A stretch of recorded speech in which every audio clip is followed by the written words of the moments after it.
어느 날에 저의 이제 아들 둘이 있습니다. 아들이 둘이 있죠. 예.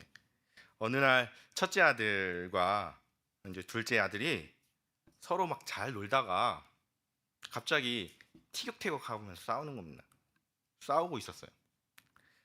저는 가만히 이제 옆에 서서 왜 이게 무슨 일이 때문에 그런지 이렇게 지켜보고 있었는데, 그러니까 상황을 이렇게 보니까 이 첫째 서유리가 서유리가 이제 뭘 하라고 이렇게 말을 하잖아요. 말을 하는데 이 둘째 지유리가 이 말을 들어주질 않는 거예요. 이 지유리는 형과 이 나이 차이가 그리 크지 않고 또 형을 이기려고 해요. 많이 이기려고 하는 그런 지유리. 그리고 음, 첫째는 자기가 형인데, 내가 형인데, 응?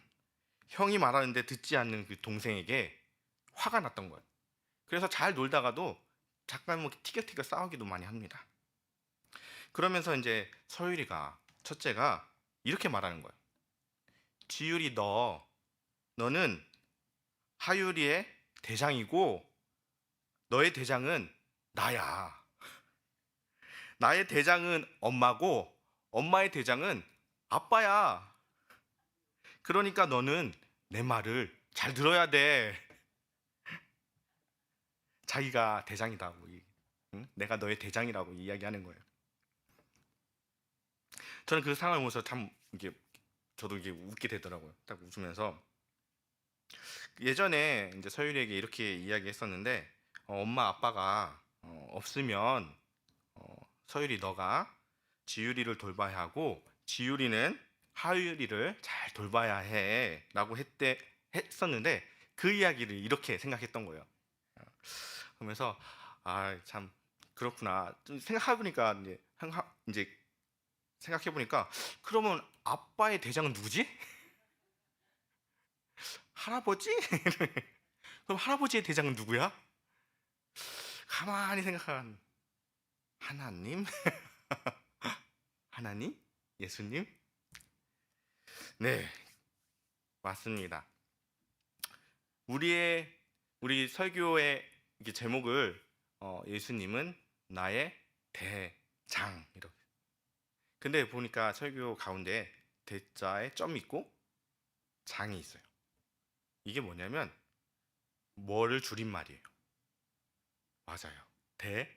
대제사장. 예수님은 나의 대장이기도 하고 예수님은 나의 대제사장이기도 한다는 거예요. 참 그렇습니다. 오늘날 우리는 정말 불안한 시대에 살고 있는 것 같아요. 불확실한 시대에 살고 있는 것 같습니다. 든든하게 생각되었던 그런 터전들, 그런 가정들이 흔들리는 모습 우리가 이 시대에서 많이 볼 수가 있습니다. 그렇게 믿었던 사람들과 또한 그렇게 의지했던 그런 조직들과 그렇게 신뢰했던 그 모든 것들이 어느 한 순간에 걷잡을 수 없이 흔들리는 경우가 우리는 종종 일어난다는 겁니다. 그런데 이렇게 흔들리는 것이 이것뿐만이 아니라 또 있습니다. 바로 인간이라는 존재예요. 인간은 흔들리는 존재라는 거예요. 사람은 본질적으로 불안전합니다. 불확실한 존재예요. 삶의 자체가 불확실한 삶이라는 거예요.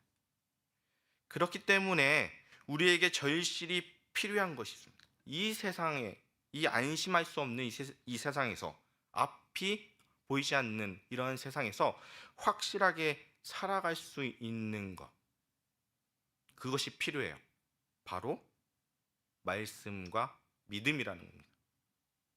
말씀과 믿음 없이는 우리가 이 세상을 안심하고 담대하게 살아갈 수 없습니다. 세상은 과거에도 변했고 지금도 변하고 있고 앞으로도 끊임없이 변합니다. 이러한 변하는 세상 가운데서 우리에게 이 세상은 확신을 줄 수가 없습니다. 문화와 문명은 발전하고 발달할수록 우리는 더 불안하다는 거예요. 그러나 예수님은 어제나 오늘이나 내일이나 영원토록 동일하시고 확실하시며 변함이 없으신 분입니다. 그러므로 우리가 이런 불확실한 이 세상에서 확실한 신앙과 믿음을 가지고 이 세상을 이겨나갈 수 있는 방법은 바로 예수님 안에 거하는 거라는 거예요. 뿌리가 깊은 나무는 거센 바람에도 흔들리지가 않습니다. 반면 뿌리를 깊이 내리지 못한 채 성장한 나무는 작은 바람에도 요동하기 마련입니다. 신앙도 마찬가지라는 거예요. 넘어지고 안 넘어지고는 뿌리에 달려 있다라는 겁니다. 오늘 이 히브리서의 배경이 어떤 거냐면 유대인인 그리스도인, 유대 사람인 그리스도인에게 이 서신서를 쓴 겁니다. 이 유대인인 그리스도인들은 이 뿌리가 깊이 내리지 못한 나무처럼 신앙에서 흔들리고 있었어요. 유대 사회에서 보면 성전에는 항상 누가 있습니까? 제사를 총괄하는 대제사장이 존재했습니다. 이 유대인 그리스도인들은 이 과거에 행했던 제사 의식이나 율법에 매우 익숙해요. 그런데 예수 그리스도를 영접하고 그들이 그 모든 것을 버리고 예배를 드렸어요. 오직 말씀과 기도만 합니다. 그랬더니 그들이 예배를 드리는 것 같지 않고 뭔가 허전해요. 번제야, 제사를 드리지 않고 말씀만 보고 기도해요. 뭔가 허전하고 신앙생활에서 공허함이 찾아옵니다. 그랬던 그들이 어떻게 해요? 하나둘씩 다시 유대교로 돌아가려고 하는 거예요. 유대 교회에서 얘기하고, 야, 우리는 이렇게 대제사장이 있어. 너희들 죄 지으면 이 대사장이 번제를 드리고 화목제를 드리고 속죄제를 드려서 우리 죄를 다 용서해 준단 말이야. 너희들 어떻게 할 거야? 너희들 뭐 할 거야?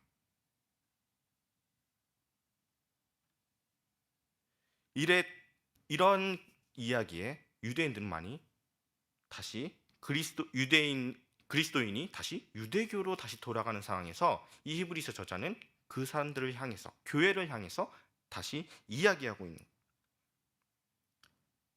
무슨 이야기냐면 유대사에 이미 존재하고 있는 이 대제사장과 우리에게 소개된 대제사장 예수와 무엇이 다르냐는 거예요.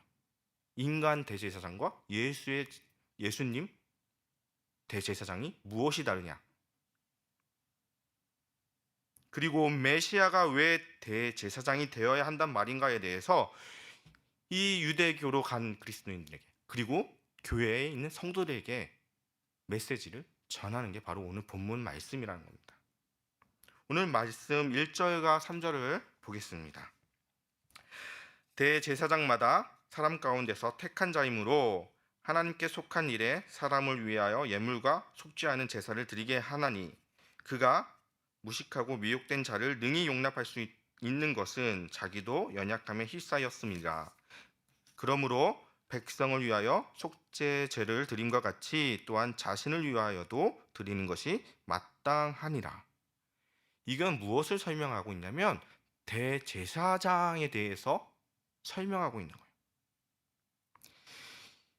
대제사장의 자격에 대해서 1절과 3절은 말하고 있어요. 그러면 이 대제사장이 어떠한 사람이냐? 보면 1절에 보니까 사람들 가운데서 나와야 한다라는, 택한 사람들 가운데서 택한 자. 동물이 사람을 대표할 수 없습니다. 천사도 마찬가지입니다. 천사가 우리를 대표해서 하나님 앞에 설 수가 없습니다. 사람만이 하나님 앞에서 사람의 대표자로 일하기에 적합하다라고 하는 게 바로 1절의 내용이란 거예요. 이것을 어려운 말로 뭐라고 하냐면 대표직에 대한 동종성이라고 해요. 동종성. 어떠한 것을 대표하기 위해서는 똑같은 위치에 있어야 된다는 거예요. 예를 들게요. 예를 들으니까 이걸 어떻게 설명하면 좋을까 했는데 딱 좋은 설명이 있더라고요. 군대에 가면요.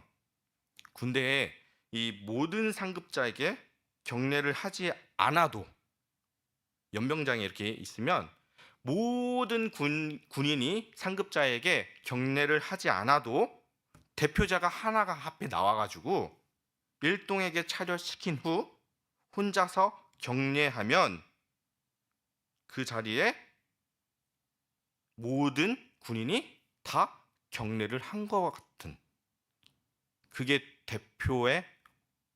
대표직에 대한 동종성 원리는, 그 앞에 나온 사람은요 단 군인이어야 됩니다.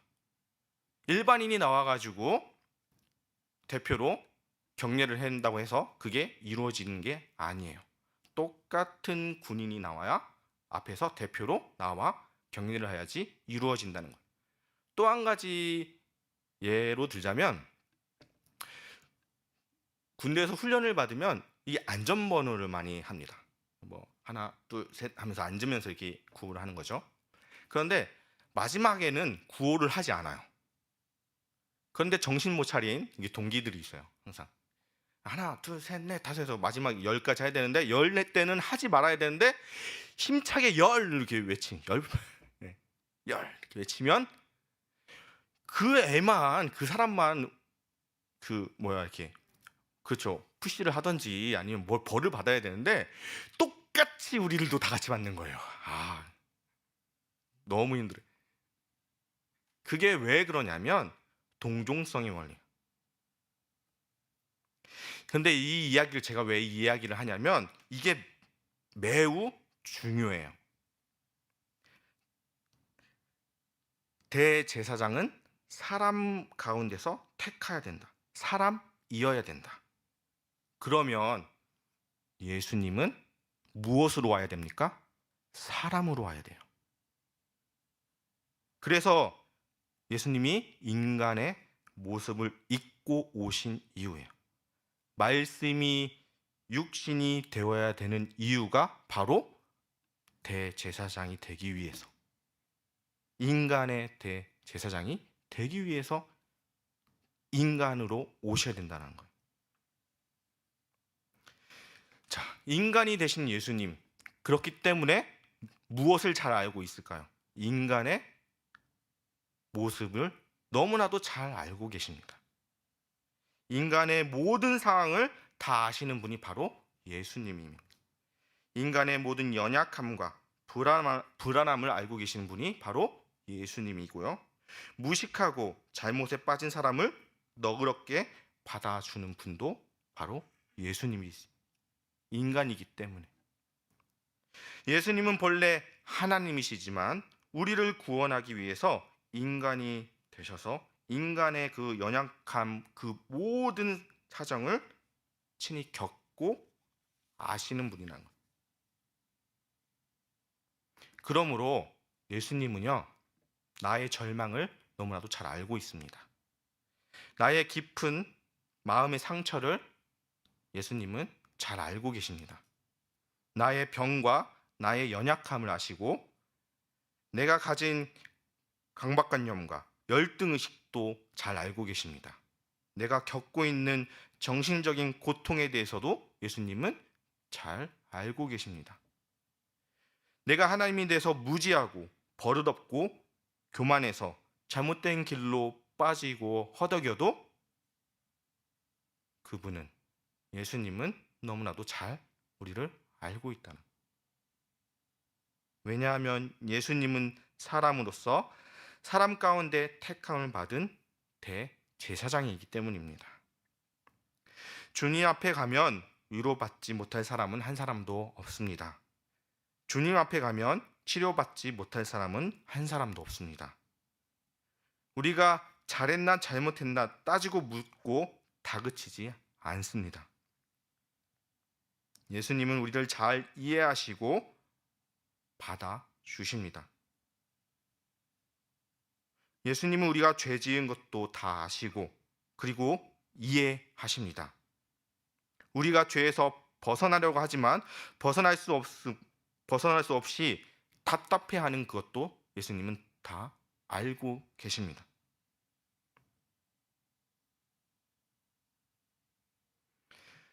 우리는 하나님 앞에 나아갈 수 없는 존재였습니다. 우리는 죄인이기에 하나님 앞에 우리는 갈 수가 없습니다. 그것을 너무나도 잘 알고 있던 예수님, 우리를 대신해서 십자가에 못 박혀 돌아가셨습니다. 왜요? 우리의 죄를 속죄하기 위해 하나님께 드리는 속죄의 제사를 예수님이 친히 드려주신 분이라는 겁니다. 인간으로 오셔서 우리의 모든 것을 알고 이해하시는 대제사장 예수 그리스도. 그래서 우리는 어느 앞에서 누구 안에 있어야지 평안을 얻고 안식을 얻을 수 있을까요? 예수님입니다. 예수 안에 있어야 평안과 안식을 누리고 자유를 느끼고 기쁨을 맛보고 치료와 구원을 경험할 수 있는 거예요.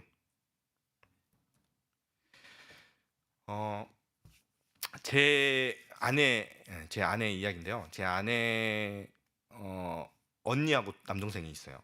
그런데 저에게는 그러니까 처형이죠. 참고로 이제 저의 처형이 신앙생활을 한 지 얼마 안 됐습니다. 한 4년 된 것 같아요. 3년. 그 전에는 불신자였어요. 불신자. 남편을 따라서 천주교를 이제 다녔다고 이야기를 이렇게 들었는데 처형의 남편이죠. 그러니까 처형의 남편이 불의의 사고로 교통사고로 세상을 떠났습니다. 좀 이른 나이였어요. 처형의 나이가.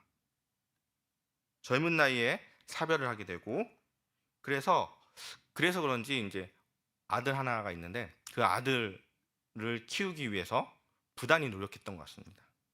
그리고 남편 목을 해야 하기 때문에 돈을 버는 거에 매우 중점을 갖고 있었던 것 같습니다. 그러던 중에 이제 아들, 조카, 저에겐 조카인데 아들이 전도를 합니다. 엄마를 전도하게 되었고 그리고 처형이 예수님을 영접해서 지금은 집사의 직분을 받고 신앙생활을 누구보다 더 열심히 하는 처형이더라고요. 이런 얘기하는 왜 지금 그거를 몰랐는지 젊었을 때 예수님을 몰랐는지 지금은 너무 좋다고 얘기하더라고요. 그러면서 얼마 전에 아내와 이제 통화하는 그 처형의 이야기를 들었는데 처형이 간증하기를 예수님을 믿기 이전에는 진짜 돈 버는 거에 관심이 많이 있었대요. 돈을 벌어야 되고 남편이 없으니까 의지할 수 없으니까 돈을 벌어야 되고 또 잔고가 많이 있음에도 불구하고 불안했답니다. 그런데 예수님을 믿었어요. 예수님을 믿으니까 이전처럼 벌 수가 없는 거예요. 그렇게 하면 예수님이 제자의 삶을 못 사는 거예요. 안 되는 거예요. 수입이 반에 반토막이 나고 통장에는 잔고가 많이 줄었다고 합니다. 그런데 이런 이야기를 하는 거예요. 잔고가 적지만 평안하다라는 거예요. 하나님이 우리 가족을 먹여주시고 지켜주실 거니까 평안하다라고 이야기해요. 저는 이 말을 듣고서 참 저에게는 많이 도전이 되었습니다. 참 예수님 안에서 저렇게 평안을 누리고 예수님 안에서 안식을 누리는 그 기쁨을 우리는 참 모르고 살았구나. 나는 진짜 그거를 모르고 산 적이 정말 많았던 것 같습니다. 우리 모두 그러한 예수님 안에서 그런 자유와 기쁨을 맛보고 그 대제사장이 되시는 우리의 모든 것을 아시는 그 예수님 안에서 우리 성도님들이 안식을 누리는 그러한 우리 성도님들 되기를 소망합니다. 그러면 이렇게 대제사장인 그 인간의 대제사장, 예수님의 대제사장의 같은 점은 뭐예요? 인간이 돼야 된다는 거잖아요. 그러면 다른 점은 무엇이냐는 거. 히브리서 기자는 이렇게 이야기하고 있죠. 자, 대제사장, 이것은 무엇이냐면 하나님과 인간 사이에 중보자 역할을 하는 게 바로 대제사장입니다. 그러나 대제사장도 인간이에요. 우리 2절에 보면, 2절의 후반절에 보면 어떠한 이야기가 있냐면 대제사장도 연약에 휩싸여 있다라고 말. 연약함이 뭐냐면 죄 때문에 연약함이에요. 그리고 3절에서 보면 백성이 죄 때문에 속죄제를 드림같이 자신도 무엇을 드려야 돼요? 속죄제를 드려야 한다라는. 이게 바로 레위기 16장에 나오는 제사 규례예요. 아론이 대제사장이 되기 위해서는 자신을 위해서 속죄제를 드리고 가족을 위해서 속죄제를 먼저 드린 다음에 백성의 속죄제를 드렸어요. 그러니까 대제사장도, 인간인 대제사장도 죄인이라는 거죠. 그러나 예수님은 인간의 그 레위인의 그 연약함이 아닙니다. 예수님은 그 어떠한 죄에도 오염되지 않았다는. 히브리서 기자는 4장 15절에 이렇게 이야기하고 있어요. 어제 그 큐티 구절인데, 우리에게 있는 대제사장은 우리의 연약함을 동정하지 못하실 이가 아니요 모든 일에 우리와 똑같이 시험을 받으신 이로되 뭐가 없다? 죄가 없으시다. 레위인의 그러한 모습이 아니라는 거죠. 말씀처럼 예수님은 죄로 오염되지 않기 때문에 자기 자신을 위해서 희생 제사를 드릴 필요가 없습니다. 예수님은 인간인 그 제사장과는 감히 비교할 수 없는 높고 크신 분이라는 거예요. 유대인에 드리는 그 대제사장과 너희가 알고 있는 예수, 누가 더 우월하냐? 예수님은 하나님의 아들이지만 동시에 인간으로 사셨습니다. 하나님과 인간 사이를 이어주는 가장 탁월한 중보자가 바로 누굽니까? 예수 그리스도라는 거예요. 그리고 우리가 두 번째로 이제 살펴봐야 될 것이 있습니다. 우리가 대표하면 어떠한 생각을 갖고 있냐면 대중의 인정과 지지를 받아서 선출되는 게 대표라고 알고 있죠. 대표적으로 대통령이 그렇죠. 우리가 선거를 하고 그 사람을 지지해서 뽑은 게 대통령이에요. 대표고. 그러나 이 대제사장은요, 인간의 선택이 아니라 누구의 선택입니까? 위로부터의 신적 권위에 지명받은 하나님의 선택이라는 거예요. 다 같이 우리 4절을 함께 보겠는데요. 4절에 보면 이 존귀는 아무도 스스로 취하지 못하고 오직 아론과 같이 하나님의 부르심을 받은 자라야 할 것이니라. 이 대제사장은 하나님이 정하시는 것입니다. 내가 제사장을 너무 하고 싶다고 해도 아무나 대제사장을 할 수가 있는 것이 아닙니다. 하나님이 부르셔야만, 하나님이 지명해 주셔야만 대제사장이 될 수 있다는 것입니다. 하나님의 소명으로 이 대제사장직을 이루어진다는 것을 성경에서 분명히 입증해 주고 있어요. 어떠한 사건이 있냐면 민수기 16장에 보면 고라의 반역이 나옵니다. 이 내용을 간단하게 설명하면 회막의 일을 할 수 있던 지파가 무슨 지파죠? 레위 지파입니다. 레위인이었던 이 고라가 그의 무리들이 뭐까지 넘보려고 하냐면 대제사장직까지 넘보려고 해요. 자신들이 제사장이 되려고 반역을 꾀합니다. 결국에는 하나님이 이 지도자들의 지팡이 가운데 누구의 지팡이를 쌍나게 합니까? 아론의 지팡이를 쌍나게 합니다. 아론이 그 스스로 대제사장을 취한 것이 아니라 하나님에 의해서 제사장으로 부름받은 자임을 이스라엘 백성들에게 확실하게 보여준다는 것이죠.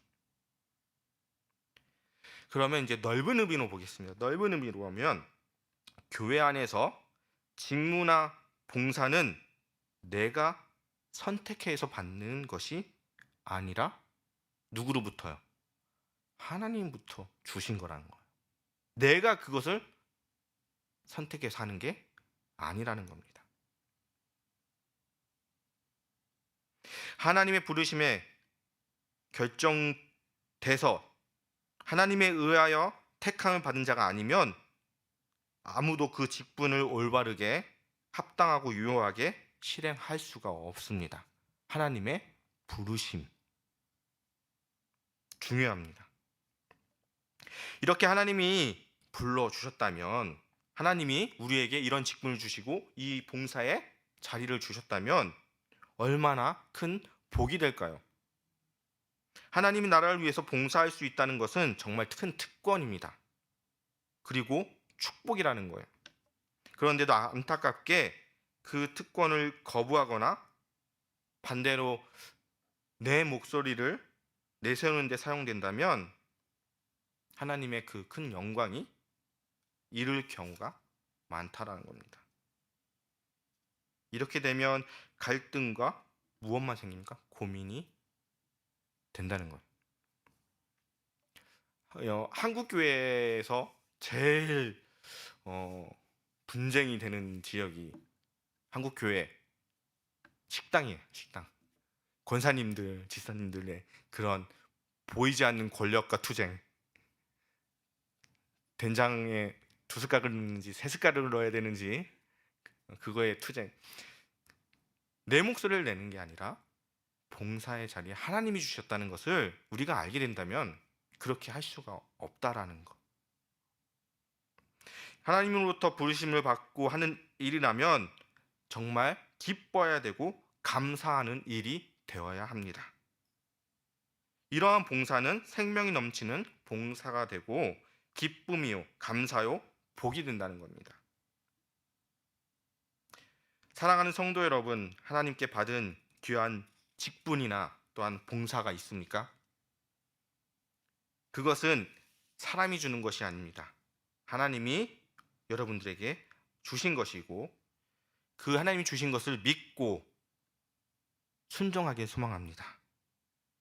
예수님이 하나님께 받은 그 대제사장직을 잘 수행한 것처럼 우리 여러분들도 하나님께 받은 그 직분을 잘 감당하여서 천국의 복을 누리는 그런 성도가 되기를 소망합니다. 예수님이 그 대제사장직을 어떻게 감당했는가를 지금 한번 다시 생각해 보려고 합니다. 예수님은 이 제사장직을 감당하기 위해서 인간이 겪어야 하는 아주 중요한 2가지를 겪으셨습니다. 하나는 통곡과 눈물의 기도, 또 다른 하나는 고난으로 순종함을 배웠다는 것입니다. 함께 우리 7절과 7절에서 10절까지 우리 살펴보겠습니다. 7절을 보면요. 그는 육체에 계실 때 자기를 죽음에서 능히 구원하실 이에게 심한 통곡과 눈물로 간구와 소원을 올렸고 그의 경건하심으로 말미암아 들으심을 얻었느니라. 그가 아들이시면서도 받으신 고난으로 순종함을 배워서 온전하게 되셨은즉 자기에게 순종하는 모든 자에게 영원한 구원의 근원이 되시고 하나님께서 멜기세덱의 반차를 따른 대제사장이라 칭하심을 받으셨느니라. 아멘. 예수님은 심한 통곡과 눈물의 기도를 드리셨습니다. 어찌게 하나님이 통곡하고 어찌 눈물을 흘릴 수가 있습니까? 사람이 눈물을 흘리고 통곡하는 것은 이해할 수 있습니다. 그러나 하나님이, 신이 어떻게 고난을 받을 수가 있습니까?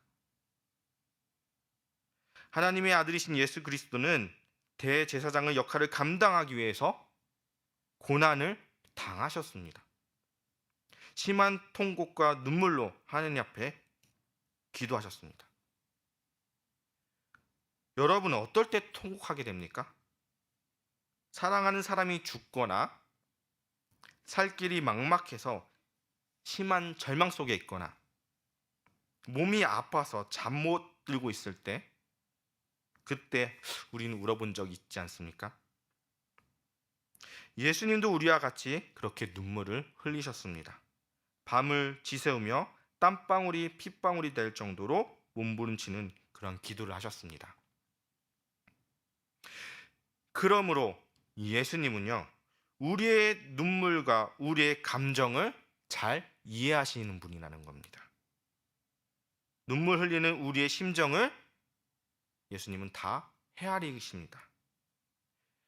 그리고 예수님은 고난을 통해서 순종함을 배우셨습니다. 우리가 고난이나 고통을 겪는 것은 당연합니다. 우리는 타락하여 불순종하기 때문에, 우리는 죄인이기 때문에 당연히 우리는 고난을 받을 수밖에 없습니다. 그러나 예수님은 고난을 당할 이유가 없습니다. 예수님의 그 본질에는 죄와는 전혀 무관합니다. 더욱 예수님은 하나님의 거룩하고 영원한 아들로서 순종을 배울 필요도 없었습니다.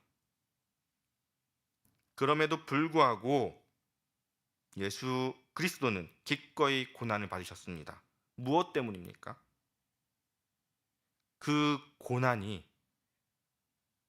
하나님의 구원의 뜻을 이루는 것을 알았기 때문이란 거예요. 고난을 받지 않으면요, 우리가 구원을 받을 수가 없어요. 예수님은 그것을 알고 계셨어요. 그리고 예수 그리스도는 순종함으로 십자가에 죽기까지 한 순종을 통해서 우리가 구원을 이루었습니다. 예수님의 순종은요, 우리의 순종과 다릅니다. 예수님의 순종, 그 발톱의 때만큼 우리는 따라갈 수가 없는 존재예요. 예수님의 순종이요, 우리 인간은 할 수가 없습니다. 하지만 신앙의 성숙함, 그 신앙의 성숙함의 척도는 뭐가 될 수가 있냐면 순종입니다. 성숙한 그리스도인은 고난을 통해서 순종을 배웁니다. 할 말을 다하고 할 것을 다하면서 성숙한 그리스도인은 없습니다. 고난을 받고 억울해도 오히려 침묵하고 끝까지 순종함으로써 하나님의 그 온전함을 이루는 것이 진정한 그리스도인 모습입니다. 신앙생활을 오래 한 사람 가운데는 아직도 젖만 먹는 어린 성도가 있는 반면 단단한 음식을 먹을 수 있는 성숙한 성도들이 있습니다.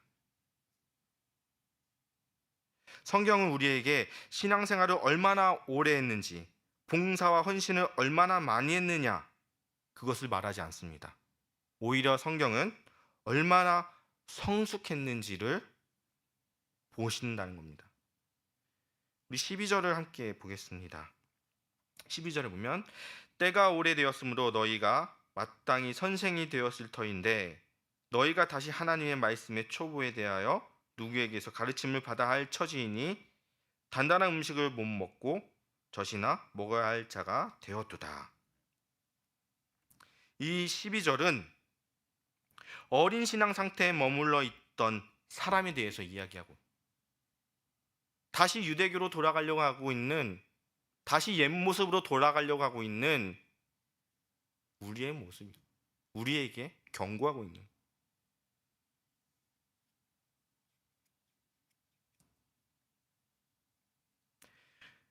젖먹이만 먹는 성도, 어린 성도란 아직도 하나님의 말씀의 초보가 되어서 초보 그 이상으로 나아가지 못하는 그러한 사람, 기초를 다시 배워야 하는 사람, 하나님의 의가 무엇인지 경험하지 못한 사람을 바로 가리키고 있습니다.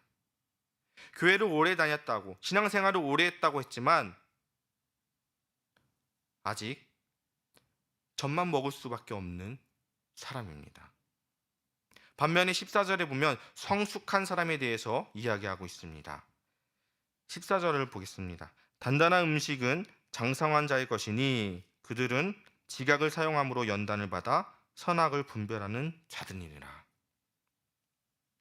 성숙한 사람은 지각을 사용하여 말씀을 밝히 깨닫고 환경의 여러 시험 속에서도 잘 견디며 선악을 구별하는 사람을 성숙한 사람이라고 말합니다. 단단한 것도 먹을 수 있는 그 어떠한 고난, 역경 속에서도 단단한 것을 먹을 수 있는, 하나님을 잘 섬길 수 있는 사람이 바로 성숙한 신자라는 겁니다. 부모가 되다 보니까요, 자녀들이 건강하게 성장하기를 기대하더라고. 기대가 되더라고. 아, 서유리가, 지유리가, 하유리가 잘 자라야 되는데. 여기 있는 다 부모님들 다 그렇게 생각하시지 않나요? 마찬가지로 하나님도 우리가 예수의 장성한 분량까지 성장하기를 원하신다는 겁니다. 보통 신앙생활을 3, 4년 정도 지나면 가르치는 입장이 되어야 하는 게 정상이라고 합니다. 그러나 10년, 20년이 다녀도 10년 전이나 20년 전이나 똑같이 그런 모습이었다면 하나님이 얼마나 답답해 하실까?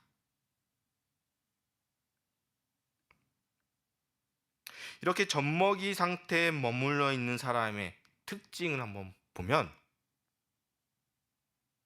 두 가지가 있어요. 부담과 만족이에요. 하나님의 말씀을 우리는 배워야 됩니다. 우리 같이 하나님의 말씀 우리 공동체에서 배웁시다 라고 하면 부담스러워한다. 아, 참 부담이 되네요. 가끔씩 듣는 설교, 주일날 한번 와서 듣는 설교로 만족하는 사람, 바로 이런 상태가 바로 젖먹이 상태라는 거예요. 우리의 신앙을 한번 되돌아봐야 됩니다. 하나님의 말씀을 배우고 그 말씀을 이해하기 위해 우리는 시간을 투자해야 됩니다. 시간을 투자하는 사람에게는 영적 성숙을 기대하는 것은 어불성설입니다. 영적 무관심은 성숙을 가로막는 가장 심각한 장애물입니다. 장성한 성도가 되기 위해서는 훈련을 해야 돼요. 말씀 훈련, 순종하는 훈련을 해야 된다는 거예요.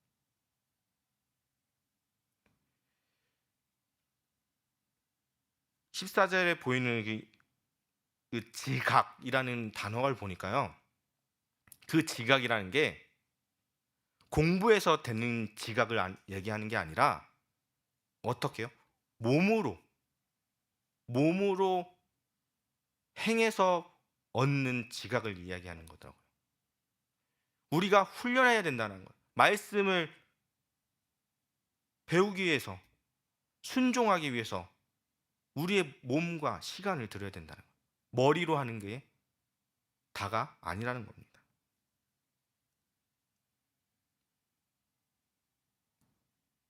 장성한 성도가 되기 위해서는 순종의 훈련을 해야 합니다. 말씀 앞에 순종하는 것입니다. 하나님의 말씀을 통해 우리의 모나고 미성숙한 부분을 말씀을 통해서 이야기하고 있습니다.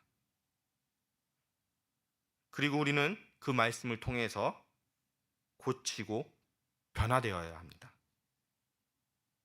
말씀 앞에 순종하신 그 예수님처럼 우리는 예수님을 본받고 예수님으로 따라가야 된다는 겁니다.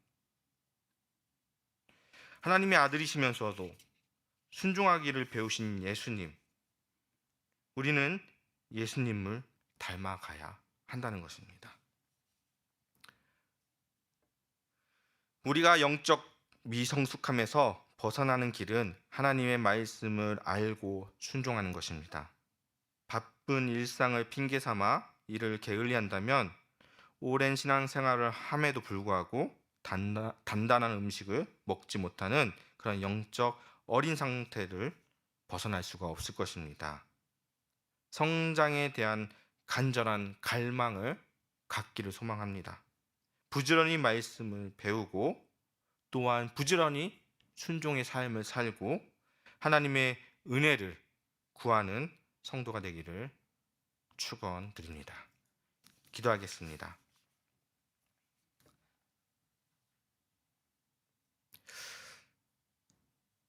사랑의 하나님, 우리의 미성숙함에 대해서 하나님 고합니다. 바쁘다고 하여 우리가 말씀을 보지 못하는 삶, 하나님 말씀에 순종하지 못하는 삶을 주님 앞에 회개합니다. 온전히 주님의 말씀을 우리가 경험하고 훈련하고 주님 앞에 나아가게 하여 주시옵소서. 우리의 대제사장이 되시는 예수 그리스도를 그 안에 우리가 머물며 하나님의 그 온전한 축복을 우리가 받기를 소망합니다. 예수님의 장성한 그 분량을 우리가 본받아 예수님의 삶을 살아갈 수 있도록 우리에게 믿음과 능력을 더하여 주시옵소서. 세상 가운데 휘둘리는 것이 아니라 온전히 하나님만 바라보며 나아가는 우리 세상의 빛 성도들 되게 하여 주시옵소서. 주님 앞에 순종하는 자녀가 되길 소망합니다. 하나님 함께하여 주시옵소서. 사랑이 많으신 예수님 이름으로 기도합니다. 아멘.